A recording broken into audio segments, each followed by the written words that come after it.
I tell you what, years from now, it's going to be really difficult for people to look back on this era in history and really nail down what team thought what, who the tribes were, what their opinions are. It feels like to you and me, as we poke around on social media and Twitter and whatnot, that we're like, oh yeah, we get where everybody stands, and this is definitely a dog whistle for that opinion, and people who think this, man, that's a litmus test. They always also think this, and this, and we think we get it, but that is a very temporary getting it, because stuff moves so quick, stuff shifts so quickly. You look at the opinions that have surrounded the last couple of years as I record this regarding the pandemic.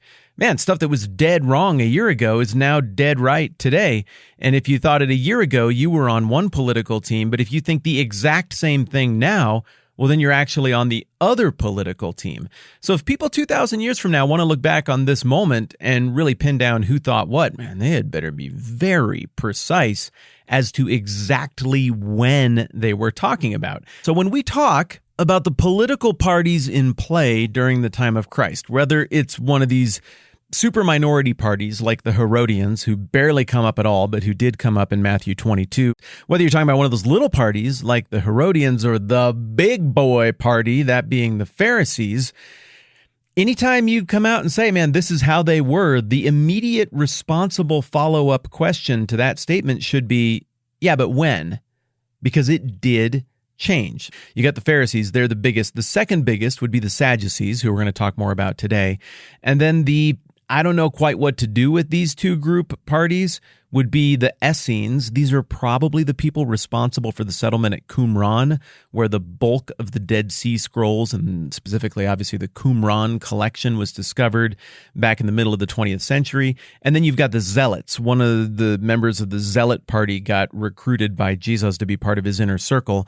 And the Zealots, as best as we can tell, really wanted to get rid of all the political presence of outsiders, and they were pretty revolutionary minded and probably seen as maybe a little bit extreme by most folks. Well, the Pharisees come up all the time, so we've talked about what they think quite a bit. They believed that there was some kind of resurrection coming. They believed that there was a promised Messiah, that God was not done fulfilling his promises to Israel, and that there was a whole gigantic unfolding still coming down the pike. And we have got scads of historical evidence and support for who the Pharisees were and what they thought, in part because they were the most popular party, and in part, and probably related to that previous point, because a ton of what they wrote survives. So we learn about the Pharisees by reading things that Pharisees wrote. We learn about the Sadducees, however, by reading things written by people who didn't like the Sadducees. Their stuff, to the best of my knowledge, does not survive. We know the names of some of the things that the Sadducees wrote. They had some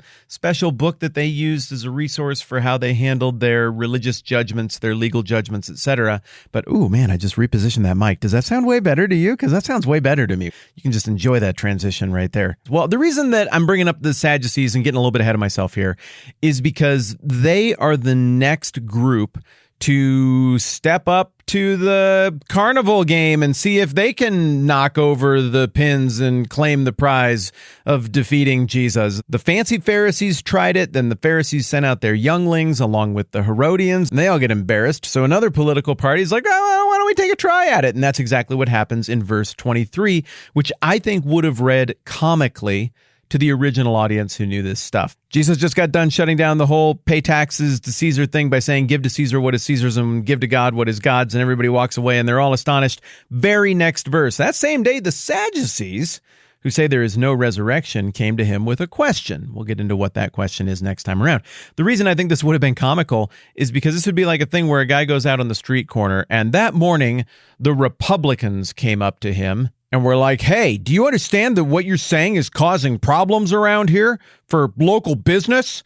And then the person on the street corner says something real brilliant and they look stupid and the crowd's like the person on the street corner more. So later that day, the campus Young Republicans and several Antifa members come up to the guy on the street corner and they're like, Hey, well, maybe you could help us out with a question that we as close personal friends totally wrestle with together when we get together and hang out, which we definitely totally do all the time because of all the things we agree upon so much and because of how much we just really like constructive dialogue and thinking about the world and ideas together. Maybe you could answer this question for us. And then the guy on the street corner is like, yeah, I see what you're doing. So here's 2 sentences, and I think that'll dismiss this false front that you guys are putting forward.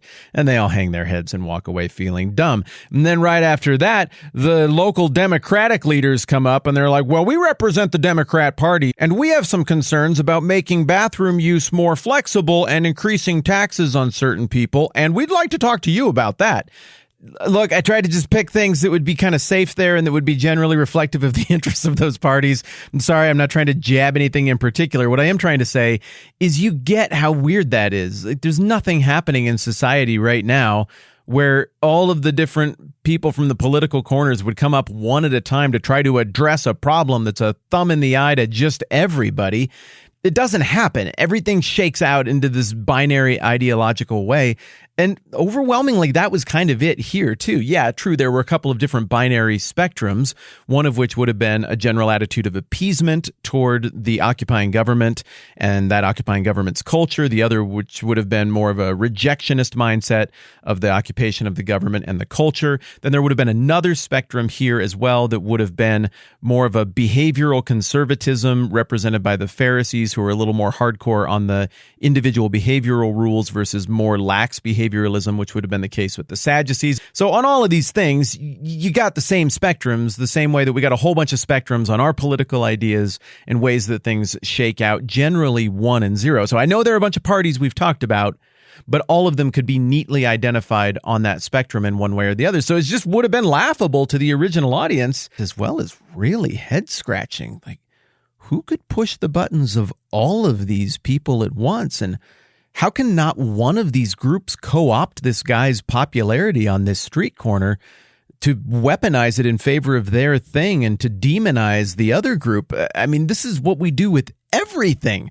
We co-opt it and cram it into one of these 2 categories, and Jesus seems to be absolutely uncrammable. And Matthew punctuates this humor a little bit by immediately identifying the Sadducees as the people who say there's no resurrection. Now, my guess is that since he's writing to a Jewish audience, they all know that, right? Like, you know, the basic tenets, especially the main identifying 1 or 2 tenets of the big political parties wherever you live, I'm sure. Wouldn't the original audience have been pretty clear on who the Sadducees were and what they were about? Why did he include this detail? Well, I think he's reminding us of what an odd impromptu coalition this is of people coming up to take swings at Jesus. I also think he's pointing this out because of the nature of the question that they're about to ask him, which has a whole lot to do with eternal life. And they seem terribly concerned in the question we're going to look at in the coming days about what happens to someone when they die and how that all shakes out in eternity. They're making a mockery of it with a disingenuous question, the same way Jesus just got done dealing with a disingenuous question about the whole taxes to Caesar thing. So what this also would have implicitly demonstrated to the original audience is that pretty much everybody we're talking to here has put all of their hope in this political party's vision to solve our problems or that other political party's vision to solve all of our problems. But look at how similar and impotent those 2 political parties that almost every one of you in the original audience believes is going to be the key to your deliverance. Look how impotent and similar in the manner of their impotence both of these groups actually are. All right, we got a little ways into talking about the Sadducee thing, but we're going to do another one of those history deep dives in our next conversation to get into more of what we actually specifically know about them. And we're going to look at some primary source material about the Sadducees as well. So we get a really good sense of how the original audience would have thought about these guys, and we can wring more of the meaning out of the upcoming passage we have in this showdown between the Sadducees and Jesus standing alone on a street corner handling his business against all of the most impressive, powerful groups of people that could come at him. All right, we're going to hit pause there. Oh, no, we're not. Hey, a couple of you jumped in like just over the last week, like 3 or 4 people as new patrons. My goodness, that is encouraging. Thank you for doing that. To anybody who doesn't support, like, don't take this as weird pressure. You don't have to. It's the internet. It's free. I love doing this thing at the same time. it's just a huge help to have that support and a huge encouragement to have that support. So thanks to everybody who does support the program at patreon.com/the TMBH podcast. Thank you. I appreciate you. I'm Matt. This is the 10 Minute Bible Hour podcast. Let's do this again soon.